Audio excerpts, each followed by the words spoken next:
누가복음 23장 33절 시작. 그들이 갈보리라 하는 곳에 와서 거기에서 주를 십자가에 못 박고 그 행악자들도 하나는 오른편에 하나는 왼편에 못 박더라. 이 말씀의 제목은 갈보리에 올라 보라라는 제목입니다. 갈보리 산에 우리가 올라가서 봐야 할 것이다라는 것입니다. 오늘 갈보리를 보는데요. 지난 주일에 우리 처음 오신 우리 박자매님께서 이 갈보리가 루시퍼와 함께 킹제임스 성경에만 있는 단어라고 다른 성경들에는 없다고, 일반 교회들에서도 갈보리를 이야기하는데 갈보리 교회가 있고, 그런데 그들이 사용하는 개혁성경, 개혁 개정판에는요 갈보리라는 단어가 없죠. 킹제임스 성경을 제외한 모든 알렉산드리아의 그 계열의 성서들에서는 갈보리라는 단어를 찾을 수가 없습니다. 그럼에도 불구하고 많은 목사들과 교인들이 그걸 대수롭지 않게 생각하는 것입니다. 우리도 들어서 알고 있다고, 갈보리. 우리 찬송가에도 있지 않느냐고. 굳이 그것이 성경에 있어야 하느냐고 이렇게 되묻기도 하는 것이죠. 많은 목사와 교인들이 마귀에게 속아서 갈보리 없는 성경을 들고 갈보리 없는 사랑을 외치고 있는 것입니다. 자, 갈보리는 지명입니다. 이 지명은 이방인들이 부르는 지명입니다. 유대인들은 그것을 골고다라고 불렀습니다.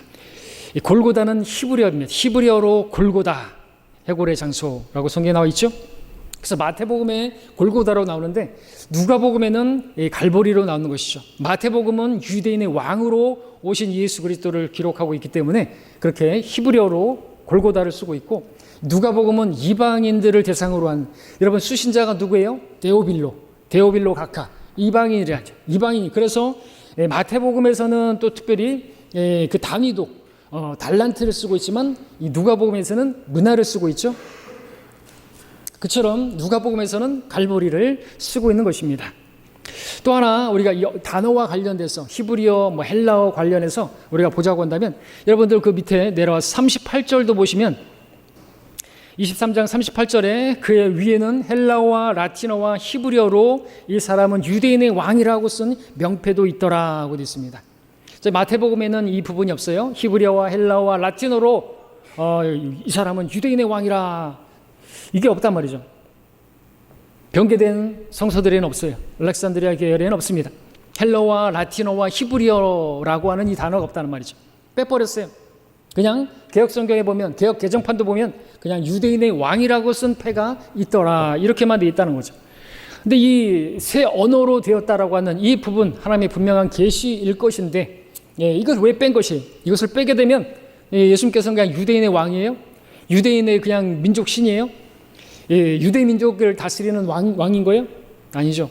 예수님께서는 모든 세상의 모든 나라들을 통치하게 될 왕이신 것입니다. 이런 모든 민족의 조상, 셈과 함과 야펫이죠. 백인, 흑인, 황인이죠. 그래서 예수님의 명패에 있는 이 세 언어와 연결하면요, 셈은 히브리어입니다. 함은 라틴어고요, 야펫은 헬라어에 연결되는 것이죠. 여러분들 라틴어가 어떻게 함과 관련되겠습니까? 라틴어는 그 이탈리아 쪽과 관계된 거 아닙니까? 라고 말할지 모르겠지만, 여러분 북아프리카 희한한 학교 알렉산드리아, 거기에서 발현한 것이 라틴어인 것이죠. 그래서 라틴어는 함, 셈은 히브리어, 그리고 야펫은, 그리고 이방인들, 곤란 헬라어를 그렇게 상징하는 것입니다. 이게 모든 나라, 모든 사람들에게 하나님께서 이분이 누구인가를 보여주는 것인데, 단지 그냥 유대인의 왕으로서 예수님이 아니다라는 것이죠. 그것을 가려버리는 것이죠. 자, 오늘 우리는 이 갈보리 산에 오르려고 합니다. 왜 우리는 이 갈보리 산에 오르려고 하는 것입니까? 우리는 이미 다 한번 올랐던 적이 있던 사람들이죠. 구원을 받을 때, 우리가 구원받기 위해서 우리는 이 갈보리 산에 올랐었더랬습니다. 거기에서 예수님을 발견했었더랬습니다. 그러나 우리가 구원받은 이후에도 이 갈보리를 잊지 말아야 하고 기억해야 하고 이 갈보리 산에 올라야 할 필요가 있다라는 것입니다. 우리가 이 갈보리를 절대로 잊어서는 안 되는 이유는요, 사탄이 간구한 계략으로 우리에게서 이 갈보리를 잊어버리도록 역사하기 때문이라는 것이죠. 그것을 어떻게 할 수 있겠습니까? 성경에서 이미 갈보리라는 단어를 삭제한 것만 봐도 알 수 있지 않겠습니까? 갈보리, 구원받지 않은 사람들은 반드시 구원받기 위해서 갈보리산에 올라야 하고, 구원받은 성도들이라 할지라도 회복을 위해서, 치유를 위해서, 성장을 위해서, 그리고 확신을 위해서, 그리고 어떤 영적인 부흥을 위해서 반드시 갈보리에 올라야만 하는 것입니다. 오늘 찾아보는 구절들은 우리가 복음서를 중심으로 볼 것입니다. 대부분 우리가 누가복음에서 볼 것입니다. 여러분, 성지순례를 다녀오신 분들도 계시죠? 네, 진정한 성지순례는요, 그렇게 예루살렘이나 그 로마나 그런 거에 가서 보는 것이 아닌 것입니다. 복음서를 보는 것입니다. 복음서로 달려가는 것이죠. 복음서로 성지순례를 떠난다면 진정한 치유와 회복과 부흥을 경험할 수 있는 것입니다. 여러분들, 우리가 뭘 본다고 해서 믿음이 생겨나는 게 아니잖아요. 성경은 믿음은 들음에서, 들음은 하나님 말씀에 의해서니라. 우리는 믿음으로 행하고 보는 것으로 행하지 아니함이라 고린도서에서 말씀하고 있어요. 그렇죠? 믿음은 바라는 것들에 대한 실상이고 보이지 않는 것들에 대한 증거라고 해서 우리는 보고 믿는 게 아니에요. 우리는 어디 예루살렘에 거기 성지에 간다고 가지고 우리가 막 치유되어지고 회복되어지고 우리 믿음이 성장되는 게 아니라는 것이죠. 그래서 우리는 굳이 성지순례 이런 얘기 안 합니다. 가지도 않습니다. 여러분들 마음이 막 힘들고 막 죽겠고 어떻게 보면 하나님께 대한 원망이 있고 막 그런 상황에서도 여러분들이 성지순례 가면은 회복이 있을 것 같아요? 아니라는 것이죠. 진정한 회복 어디 가면 됩니까? 성경을 읽으면 돼요. 하나님의 말씀을 보면 된다. 복음서를 읽으면 되는 거죠. 갈보리산에 올라가야 되는 거예요. 갈보리산. 여러분들 사람들 되게 산에 언제 올라가죠? 산에 올라가신 적 있으세요? 잘 안 가시더라도 산에 가끔 올라가실 때가 있잖아요. 언제 올라가세요? 집에 무슨 일 있을 때, 아니면 사업에 뭐 큰 문제가 있다거나, 남자들은 뭐 낚시터 아니면 산에 갑니다. 예, 완전히 모든 게 다 무너지고 막 힘들고 괴로울 때 산에 올라가잖아요. 예? 여러분 어디 올라가세요? 무등산 올라가세요? 월출산 올라가세요? 유달산? 금성산? 어등산? 그런 데 올라가지 마시고 갈보리산에 오르시기를 바랍니다.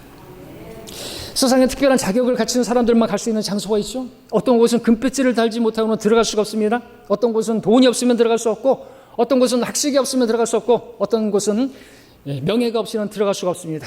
그러나 갈보리, 그곳은 남녀노소를 불문하고 배우지 못했어도, 명예가 없어도, 돈이 없어도, 학식이 없어도, 금배지가 없어도 누구나 들어갈 수가 있는 곳입니다. 빈부를 막론하고 모든 계층의 모든 사람이 갈 수 있는 곳, 갈보리. 우리 이 갈보리 오늘 오르려고 하는 것입니다. 왜 갈보리의 산을 오르려고 하는 것입니까? 여러분, 갈보리산 당시에 본다고 한다면 전 세계에서 가장 사형 집행 장소인데 혐오시설이라고 할 수 있는 곳이잖아요. 아니, 기왕에 갈 산이라고 한다면, 동산이라고 한다면 갈보리 동산, 해골의 모양으로 되어가지고 해골의 장소라고 하는, 그게 굳이 거기도 사형 집행 장소고, 말하자면 가장 끔찍한 혐오시설 1호인데 거기를 왜 우리가 굳이 가려고 합니까? 사람들 간다 그러면 어디 갑니까? 아름답고 풍경 좋고 전망 좋고 그런 산소리가 좋은 그런 산이나 동산이나 그런 파크에 가려고 하지 않습니까?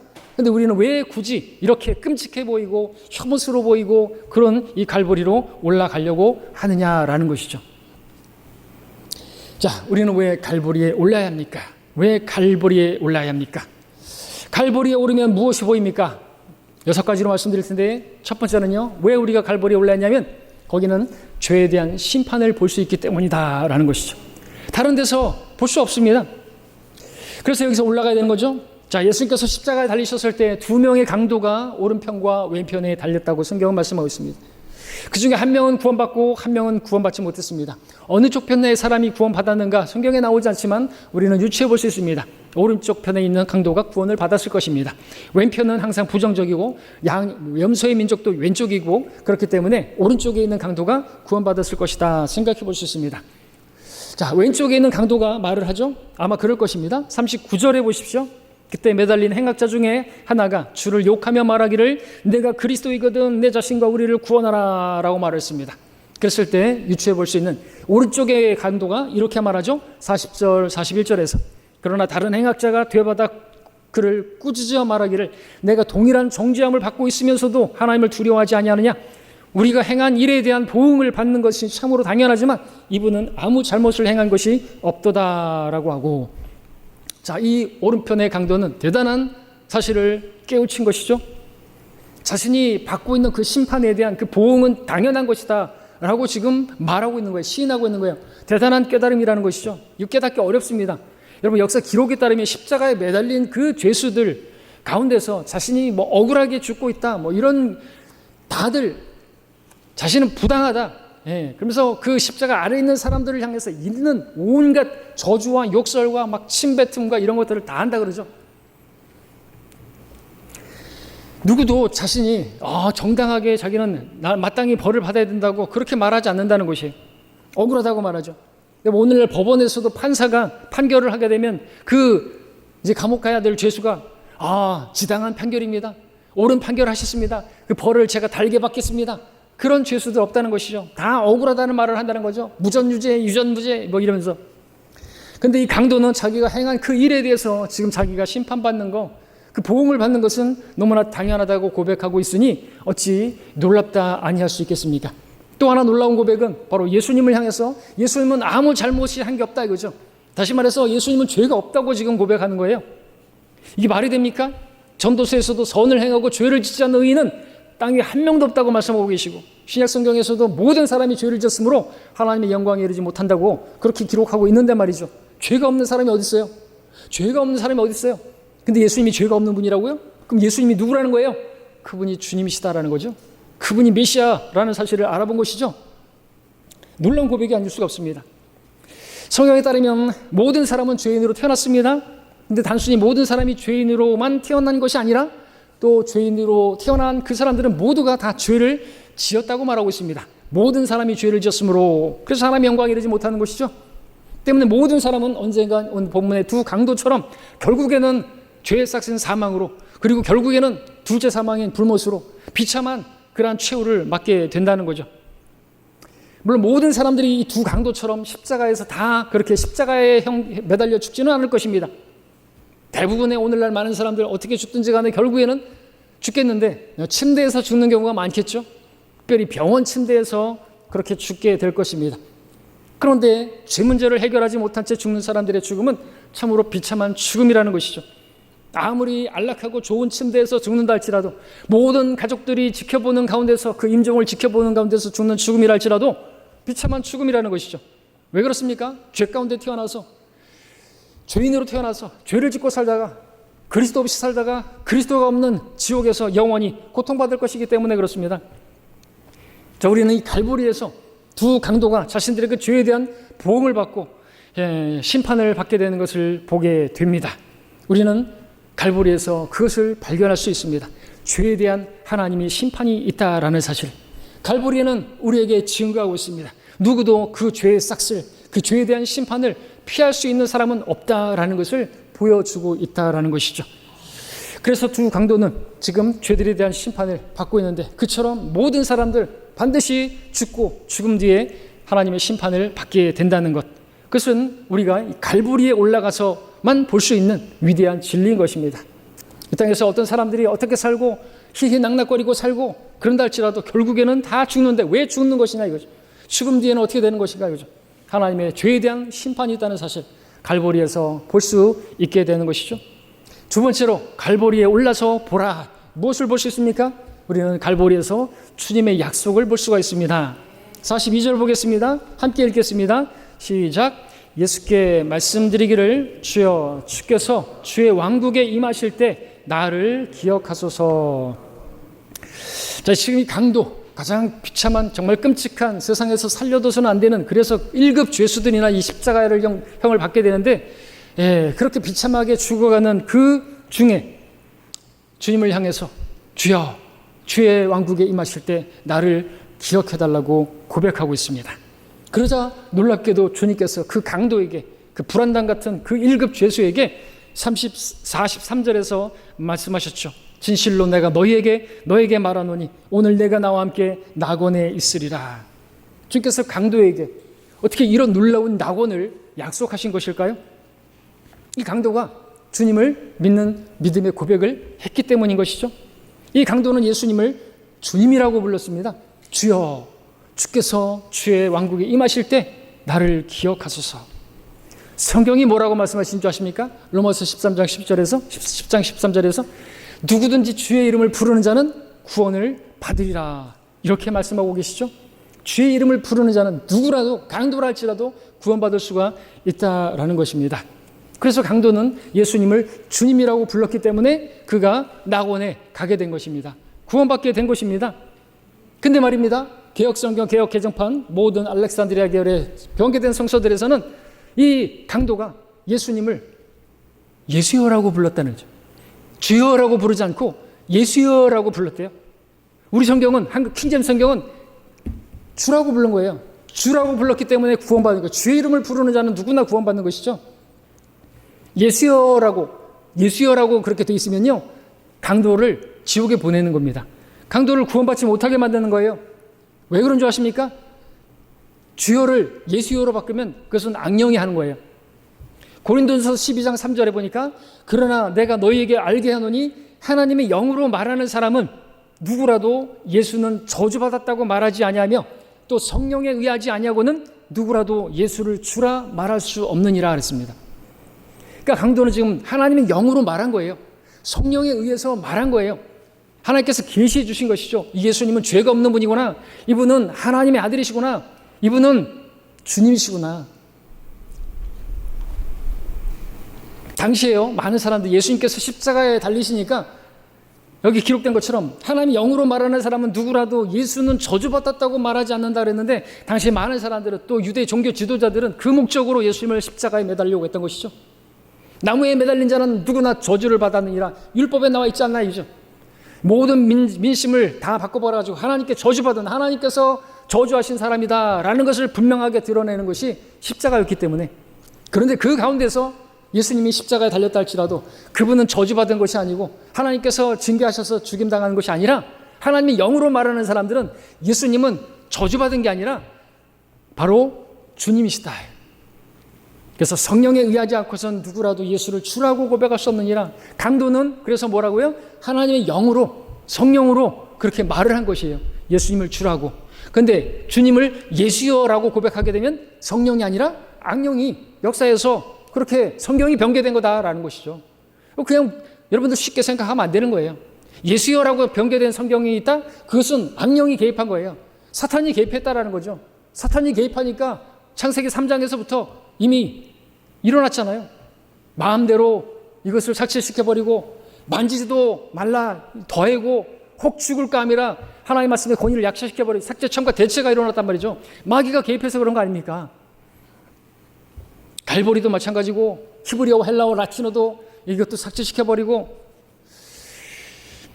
자, 모든 사람들은 다 죄를 짓습니다. 모든 사람들은 그렇다고 해서 다 지옥 가는 건 아니죠. 왜 그렇습니까? 모든 사람들이 다 지옥으로 가고 있지만 그 가운데서 누구라도 예수님이 주님이시다 라고 고백하면 하나님께서 그에게 구원을, 낙원을, 하늘나라를 약속해 주시기 때문에 그렇죠. 하나님께서 모든 죄인이 반드시 죄에 대한 심판을 받는다는 것을 보여주시기 위해서 갈보리를 보여주고 계십니다. 그렇다고 해서 우리는 그냥 마냥 두려워하지 않습니다. 두려워할 필요 없습니다. 갈보리가 심판의 장소이기는 하지만 그와 동시에 하나님께서는 죄인들의 그 부르짖음을 들으시고 구원을 약속하시는 약속의 장소이기 때문에 그렇죠. 갈보리에서 어떤 일이 일어났습니까? 한 사람은 구원받고 한 사람은 구원받지 못했습니다. 이 엄청난 차이, 하늘나라와 지옥이 나눠진 이 차이는 그 놀랍게도 너무나 단순한 것이 예수님을 주로 시인했는가 시인하지 않았는가, 그 차이가 난 것이죠. 이 강도가 뭘 했습니까? 세례받았습니까? 침례받았습니까? 뭘 했습니까? 어떤 행위를 했습니까? 아무것도 한 게 없어요. 근데 구원받았다는 것이죠.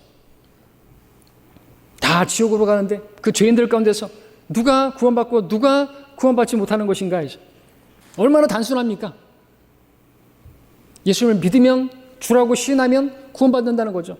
주라고 시인하지 않으면 구원받지 못한다는 것이죠. 너무나 단순한 것이죠. 그래서 이 단순한 복음이라고 말하는 것입니다. 구원받은 우리가 해야 할 일 얼마나 또 단순합니까? 예수님께서 다 이루어 놓으신 일을 받아들이기만 하면 구원받을 수 있다고 말씀하신 거, 다 이뤘다 이거죠. 그 다 이루어 놓은 사실을 받아들인 사람에게 영원한 생명을 주시는데, 그 영원한 생명은 말 그대로 영원한 생명이에요. 우리가 구원받고 나서 또 죄를 지으면 잃어버리는 생명이라고 할 것 같으면 그 생명은 처음부터 영원한 생명이라고 말하지 말아야 되는 거죠. 장난해요? 영원한 생명이 무슨 영원한 생명이에요? 어차피 내가 죄를 짓고 뻔히 아는데 그 죄를 지었다고 해서 잃어버리고 그런 생명이라면 차라리 일시적인 생명이라고 성경에 기록해 놓으라 이거죠. 영생은 무슨 영생이냐 이거죠. 그렇게 말할 수 있지 않습니까? 여러분한테 화내는 게 아니에요 지금. 근데 그렇게 말하는 사람도 있어요. 영생이 아니라고, 영생이라고 성경은 말하고 있는데. 자, 지금 여러분 갈보리에서 무엇을 보십니까? 누구에게 구원이 약속되어지는지 보고 있지 않습니까? 갈보리에 오르면 그것을 볼 수가 있는 것이에요. 확신할 수 있는 것입니다. 세 번째로 갈보리에 올라 보라. 세 번째, 갈보리에 오르면 무엇이 보입니까? 세 번째는 예수님의 억울한 외침이 보입니다. 어떤 외침입니까? 어찌하여. 자칫 않지만 마태복음 27장 46절에서는 주께서 십자가상에서 외치셨죠. 나의 하나님, 어찌하여 나를 버리셨나이까? 예수님께서는 한 번도 나의 하나님이라고 말하신 적이 없어요. 아버지라고 항상 말했죠. 그런데 그 십자가상에서는 나의 하나님이라고 말했죠. 죄인으로서 우리를 위해서 죄가 되셔서 우리가 버림당해야 할 그 자리에서 대신 버림당하신 것이기 때문에 하나님이라고 불렀던 것이죠. 아버지라고 부르지 않고 어찌하여 나를 버리셨나이까. 여러분들 삶 가운데서 이렇게 외치는 적 있죠? 많이 있을 것입니다. 어찌하여 라는 말이죠. 영어로는 why입니다. 왜? 어찌하여? 인생의 어려운 일을 겪을 때 어찌하여? 왜요? 도대체 어째서요? 어찌하여 저에게 이런 일이 일어나는 겁니까? 저 정도면 열심히 지금 신앙생활하고 있는 거 아닙니까? 어째서 저한테만 이런 일이 일어나는 겁니까? 어찌하여 저에게 매번 왜 저한테 이렇게 혹독하게 대하시는 것입니까? 제가 열심히 살아보려고 하는데 왜 나를 도와주시지 않으세요? 왜 기도의 응답이 이렇게 더딘 것입니까? 왜 이루어주시지 않는 것입니까? 이러고 계신 분들이 있습니까? 갈보리산에 올라가 보시기를 바랍니다. 예수님께서 지금 갈보리에서 십자가에서 외치고 계십니다. 어찌하여? 분명히 예수님보다 억울한 사람은 없을 것입니다. 여러분 중에서 난 너무나 억울하다, 난 너무나 지금 부당하다, 힘들다 라고 말할 수 있는 사람 없을 것입니다. 여러분, 하나님께서는요 예수님을 버리셨습니다. 내 사랑하는 자요, 내가 그 안에서 기뻐한다. 하나님께 바로 예수님보다 더 기쁨의 대상이 없는데 그 예수님을 버리셨다 이거죠. 왜 버리신 것입니까? 하나님께서 예수님을 버리신 이유는 우리 중에서 아무리 훌륭한 사람이라 할지라도 그 하나님의 그 죄에 대한 진노를 누그러뜨리고 진정시켜 드릴 수 있는 사람이 없기 때문이죠. 우리 중에 가장 위대하고 훌륭한 사람이라 할지라도 우리를 죄와 심판과 지옥의 형벌로부터 구원해 달라고 하나님을 설득시킬 수 있는 사람이 없기 때문이죠. 충고할 수 있는 사람이 없기 때문이죠. 그래서 예수님께서 갈보리에서 하나님 아버지께 버림을 받은 것입니다. 또 하나님께서 예수님을 왜 버리셔야만 했습니까? 성경에는요 예수님께서 우리를 위하여 죄인이 되셨다라는 말씀은 없습니다. 예수님께서 우리를 위하여 죄인이 되신 것은 사실이지만 성경에 그런 기록은 없습니다. 성경은 다분히 예수님께서 우리를 위하여 죄인이 되신 것이 아니라 죄가 되셨다고 말씀하고 있죠. 하나님께서 죄를 알지도 못하는 그를 우리를 위하여 죄로 삼으신 것은 그 안에서 하나님의 의가 되게 하려 하심이라. 하나님께서 죄를 가지고 계실 수가 없으신 분이죠. 죄를 참아 보실 수도 없는 분이시라고 말하고 있죠. 그래서 예수님을 버리실 수밖에 없는 것입니다. 왜냐하면 예수님께서 십자가에서 죄 자체가 되신 거예요. 죄덩어리가 되신 거란 말이죠. 예수님께서는 우리를 위해 죄인이 아니라 죄가 되셨기 때문에 하나님께서는 예수님을 버리실 수밖에 없었습니다. 성경은 예수님께서 샤론의 장미요 골짜기에 백합하라 그렇게 말씀하고 있지만 바로 그분이 하나님과 원수된 우리와 우리를 화해시키기 위해서 십자가에서 나의 하나님 어찌하여 나를 버리셨나이? 그렇게 그분께서 버림을 당하셨기 때문에 우리 같은 죄인들이 하나님께 받아들여질 수 있게 된 것입니다. 그분의 버림당하심이 없었다고 한다면, 그분의 죽음이 없었다고 한다면 우리들은 하나님께 받아들여질 수가 없는 죄인들이란 말이죠. 이 주님을 여러분들이 깊이 묵상해 보시기를 바랍니다. 여러분의 삶에 지금 불평이 있고 원망이 있고 그래서 어찌하여 라는 말을 할 수밖에 없는 그런 상황을 만나신 분들이 계십니까? 억울하십니까?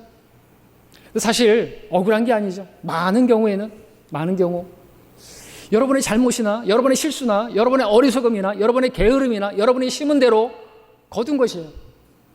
그런 게 아닌 것도 있습니다만 많은 경우 그렇단 말이죠. 그러나 주님은요 아무런 죄가 없으신 분이신데 오히려 우리의 죄들을 담당하기 위해서 십자가를 지셨던 것이 어찌하여 라고 말씀하실 수 있는 유일한 분이 계시다고 한다면 우리 주님밖에 없다는 거죠. 혹시 여러분들이 이렇게 어찌하여라고 불평하고 계시는, 원망하고 계시는 분들이 있다고 한다면 오르십시오. 다른 산에 오르지 마시고, 무등산이나 월추산이나 이런 데 오르지 마시고 갈보리산에 올라가 눈을 뜨고 보시길 바랍니다. 그렇다면 여러분들 어찌하여라는 말이 쑥 들어갈 줄로 믿습니다. 네 번째로 갈보리에 올라보라. 네 번째는 갈보리에 오르면 뭐가 보입니까? 자, 죄인들의 비웃음과 조롱과 모독이 보입니다. 35절 36절을 보겠습니다. 35절 36절 초반부만 보겠습니다. 또 사람들이 서서 바라보고 있었고 또 그들과 함께 있는 관원들도 주를 비웃으며 말하기를 그가 다른 사람들을 구원하였으니 이 사람이 하나님의 택하신 자 그리스도이면 그로 자기 자신을 구원하게 하라고 하더라.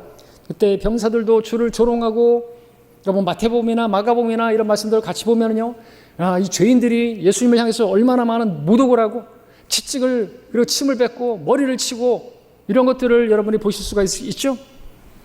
육신을 입고 오신 하나님께서 죄인들에게서 이런 조롱과 멸시와 천대와 모독을 당하셨다라는 것입니다.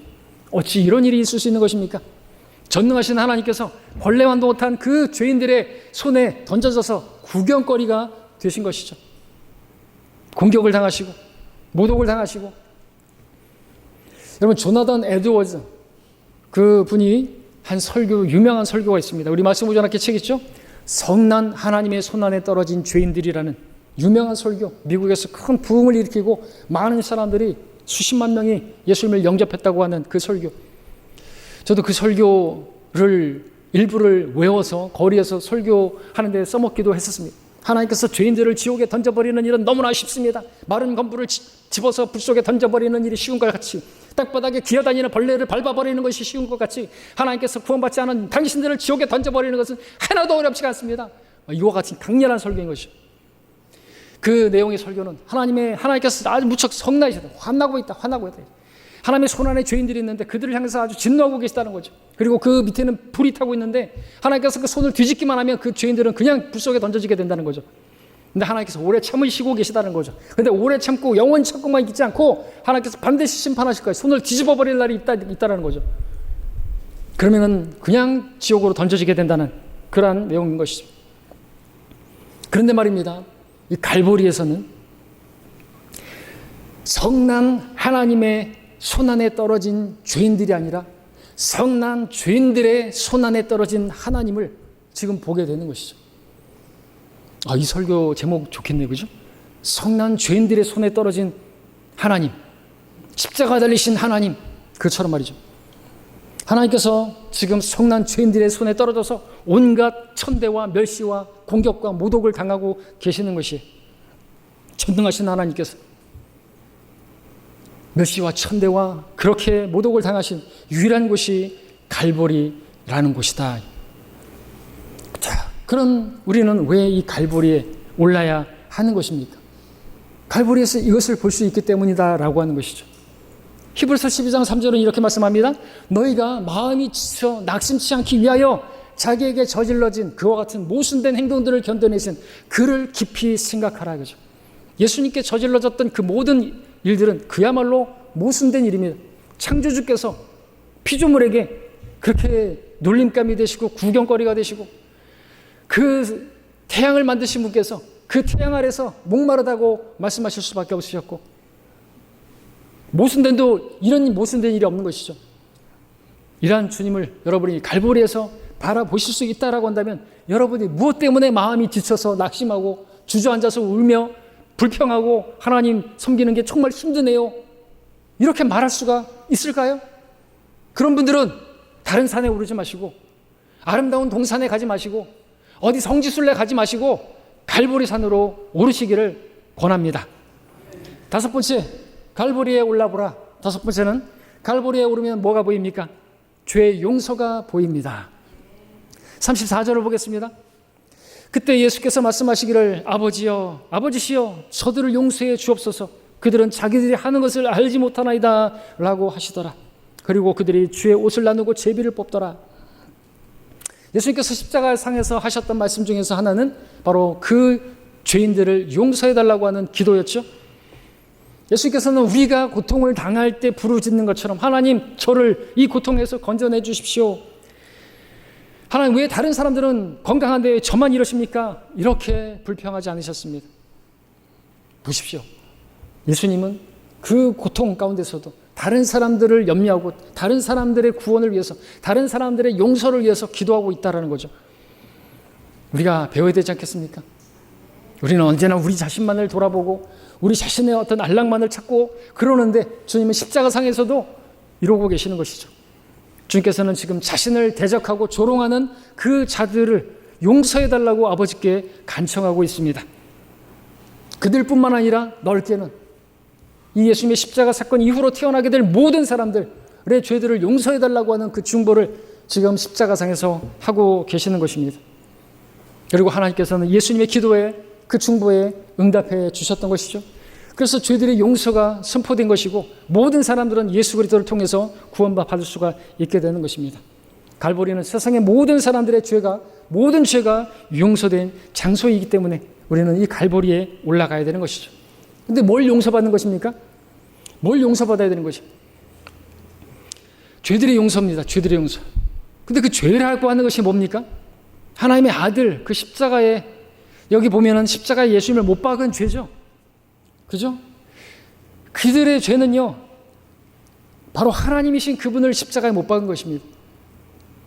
그들의 메시아, 그렇게 예언되었던 그 메시아를 알아보지 못하고 눈이 가려져서 소경이 되어가지고 생명의 통치자를 너희가 죽였다 이거죠. 근데 그들은 눈을 못 뜨고 무지해서 예수님을 십자가에 못 박았네요. 예, 어떻게 보면 모르고 한 거죠. 알았다면, 생명의 통치자인 걸 알았다면 십자가에 못 박지 않았을 것이라고 바울이 말하지 않습니까? 몰랐다 이거죠. 그러니까 예수님께서도 그렇게 말한 것이다라고 볼 수 있습니다. 아버지요, 저들이 하는 짓을 그들은 모르고 있습니다. 내가 누군지를 모르고 하나님이신 것을 모르고 말씀을 드리고자 하는 것은 고의로 지은 죄가 아니다라는 것을 말씀을 드리는 것입니다. 모르고 지은 죄예요. 어떻게 보면 실수로 지은 죄예요. 자, 여러분들 구약에 보면 도피성읍이 나오죠. 이스라엘 지역에 딱딱 필요한 곳에 6군데 있습니다. 도피성읍의 특징이 뭡니까? 도피하기 아주 쉬운 곳에 장소에다가 딱딱 놓는다고요. 그 길에 어떤 장애물도 있어서는 안 돼요. 거치는 것이 있어서 함정이 있어서는 안 돼요. 또 언덕 위에 있기 때문에 잘 보여요. 언덕 위에 성읍 위에 세워져 있기 때문에 가려질 수가 없는 것입니다. 잘 보이는 거예요. 멀리서도 잘 보이고 찾기가 쉬워요. 이 도피성읍 거기에 어떤 죄인이 들어가면 살 수가 있습니다. 근데 모든 죄인이 다 들어가면은 거기서 살 수 있고 용서받는 건 아닙니다. 어떤 죄인이 들어가면 살 수가 있습니까? 실수로 사람을 죽인 경우에, 고의가 아니라 무지 중에서 사람을 죽인 경우에만 이 도피성읍에 들어가면 살 수가 있다는 것이죠. 도피해야 돼요, 즉시로. 그러지 않으면 그 가족들이 그 유족들이 그 피해 보복자가 되어서 그를 죽어도 할 말이 없어요. 죽고 싶지 않으면 그 도피성읍으로 들어가서 거해야 되는 것입니다. 자, 그러나 누구나 다 들어가면 안 된다고 그랬습니다. 과실로, 자신의 어떤 실수로, 모르고 무지로 지은 죄의 경우에만 들어가서 살 수가 있는 것이에요. 여러분들 그래야죠. 법이라는 게 그래야죠. 우리 법에도 살인과 과실치사로 나누지 않습니까? 살인은 고의로 사람을 죽인 경우 살인죄. 그러나 과실치사는 실수로 무지 중에 어쩌다가 그렇게 죽인 것이죠. 어느 나라든 과실치사와 살인은 나누고 있습니다. 성경에 따른 법입니다. 여러분 성경을 보십시오. 성경은 뭐라고 말씀하십니까? 예수님께서는 이렇게 말씀하셨습니다. 성경을 참고하라. 성경이 나에 관하여 증거하고 있습니다. 이 도피성읍이 무엇을 보여주고 있는지 아십니까? 우리의 도피성이 되시는, 우리의 피난처가 되시는 예수 그리스도를 보여주고 있는 것이죠. 자, 이 도피성읍을 통해서 하나님께서는 우리에게 무엇을 가르쳐 주시는 것입니까? 누구든지 참된 도피성읍이 되는 예수 그리스도 안으로 도피하게 되면 살 수 있다라는 거죠. 용서받을 수 있다는 것이고 심판하지 않으신다는 것을 보여주는 거 아닙니까? 예수님의 이 기도 잘 보십시오. 예수님께서 이렇게 중보하셨습니다. 예수님의 죽음에 대한 책임이 우리에게 있습니까? 여러분들이 예수님을 죽였습니까? 맞잖아요. 예수님 우리의 죄 때문에 죽으셨기 때문에, 내 죄가 예수님을 죽였기 때문에 내가 예수님을 죽인 것이에요. 근데 그것은 내가 의도한 건 아니에요. 나는 몰랐어요. 예수님이 하나님이신 것도 몰랐고, 하나님이셨다고 한다면 내가 죽이지 않았죠. 어쨌든지 간에 그래도 우리는 살인자인 것은 분명해요. 내 죄가 예수님을 죽였기 때문에 간접적인 책임은 있는 것이겠죠. 근데 예수님께서 지금 십자가상에서 변호한 게 뭔지 아십니까? 과실치사로 해달라고, 모르고 한 것이라고, 저들이 하는 것을 모른다고, 그렇게 변호한 것이죠. 하나님께서 거기에 응답해 주신 것이죠. 만약 예수님께서 그 기도를 하지 않으셨다고 한다면 우리는 결코 구원받을 수가 없는 거예요. 왜냐하면 예수님의 죽음에 대한 책임이 우리에게 있는데, 우리가 실수로 한 게 아니라고 한다, 과실치사로 된 게 아니라고 한다면 우리는 그 예수 그리스도를 믿는다고 해도 피의 보복자로서 하나님께서 우리를 진노하시고 우리를 심판하셔도 우리는 할 수가 없는 거예요. 할 수 없는 것이죠.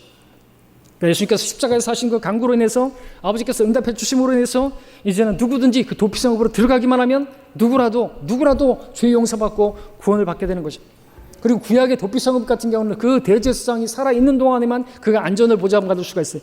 그러나 우리의 대제사장이신 그분께서는 죽지 않으시는 분이에요. 영원히 살아계신 분이에요. 그렇기 때문에 우리는 영원히 안전한 거예요.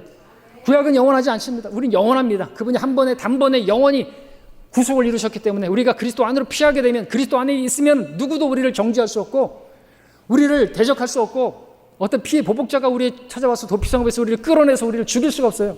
왜? 우리는 그리스도 안에 있기 때문에. 아버지 손에서, 우리는 또 그리스도 안에 있기 때문에 우리를 그 손에서 빼앗아서 우리를 죽일 수 있는 어떤 존재도 없다라는 거죠. 여러분, 갈보리에서 무엇을 보시냐라는 거죠. 여러분의 구원이, 여러분의 용서가, 그것이 너무나 안전하고 완전하다는 것을 보여주고 있다라는 것입니다. 여섯 번째로, 마지막입니다. 갈보리에 올라 보라. 갈보리에 오르면 무엇이 보입니까? 우리의 구원이 다 이루어진 것이 보이지 않습니까? 자, 요한복음 19장 30절을 보시도록 하겠습니다. 요한복음 19장 30절입니다. 함께 보겠습니다.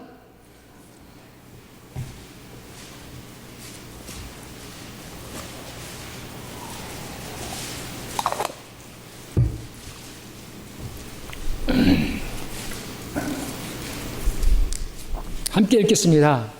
요한복음 19장 30절 시작. 그때 예수께서 그 식초를 받으시고 말씀하시기를 다 이루었다고 하시더니 고개를 떨구시고 숨을 거두시더라. 주님께서 십자가상에서 숨을 거두시기 전에 다 이루었다라고 말씀을 하셨습니다. 갈보리에서 우리가 볼 수 있는 주님의 음성이죠. 주님의 선포입니다. 어떤 성도들은 구원받은 이후에 또 자신이 그 지은 죄 때문에 자신의 구원이 잃어버려진 것이 아닌가, 그 구원이 취소된 것이 아닌가 두려워하고 의심하는 분들도 있습니다. 내가 구원을 잃어버린 것이 아닌가. 그러면 즉시 마귀가 다가와서 속삭이겠죠. 그래, 넌 구원받은 게 아니야. 구원받은 사람이 어떻게 그런 죄를 지을 수가 있겠어? 근데 우리가 그때 잊지 말아야 할 것은 무엇이냐면, 갈보리에 올라가서 다시금 예수님께서 외치신 다 이루었다라는 이 외침을 들어야만 하는 것이죠. 다 이루었다.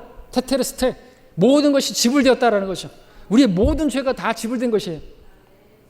우리는 자꾸만 내가 과거에 지은 죄에 대해서만은 용서받았지만 내가 앞으로 짓는 죄에 대해서는 계속해서 회개해야 되고, 회개하지 않고 갑자기 죽게 되면 내가 지옥 간다고 생각하는, 그것은 우리의 시간관념인 거죠. 예수님께서 2000년 전에 십자가에서 죽을 당시에 우리의 죄라고 하는 것은 다 미래에 속한 죄들이었어요. 그래서 우리에게는 과거가 있고 미래가 있을지 몰라도 예수님께 편에서 본다면 앞으로 태어나게 될, 예수님 죽으심 이후로 태어나게 될 모든 사람들의 모든 죄가 다 용서된 거예요. 그러니까 내 미래에 있는, 내 앞에 있는, 내가 앞으로 짓게 될 죄에 대해서도 예수님께서 다 속전을 지불하셨기 때문에, 그 피로 깨끗하게 하셨기 때문에 그 죄 때문에 지옥 가는 일은 없다는 거예요. 과거의 죄든 미래의 죄든 현재의 죄든 그 죄가 우리의 개념으로 계산될 게 아니라 주님 편에서, 주님 시점에서 계산을 해야 된다는 것이죠. 모든 죄가 용서된 거예요. 우리가 짓는 죄는 이제 생을 잃어버리고, 구원의 기쁨을 잃어버리고, 간증을 잃어버리고, 교제가 잃어버리고, 기도응답을 잃어버리고, 구원 빼고 다 잃어버리는 거예요. 그렇기 때문에 죄를 짓지 말아야 되죠. 자백해야죠. 목욕한 자는 발밖에 씻을 필요가 없으니까 목욕했으면 이제 자백함으로써 발은 씻어야 되죠. 근데 우리가 그런 사람인 거, 그런 연약한 사람인 거 알면서도 구원해 주셨다라는 것이죠. 근데 구원을 받았음에도 불구하고 여전히 또 내가 지옥 갈까봐 두려워한다? 그거는 그 사람은 갈보리 산으로 다시 올라가서 주님의 이 음성을 선포를 들을 수 있어야 된다는 것이죠. 예수님께서는 다 이루셨습니다. 우리가 우리 편에서 해야 할 어떤 것들이 남아있지 않고 다 이루어 놓으셨다는 것이죠.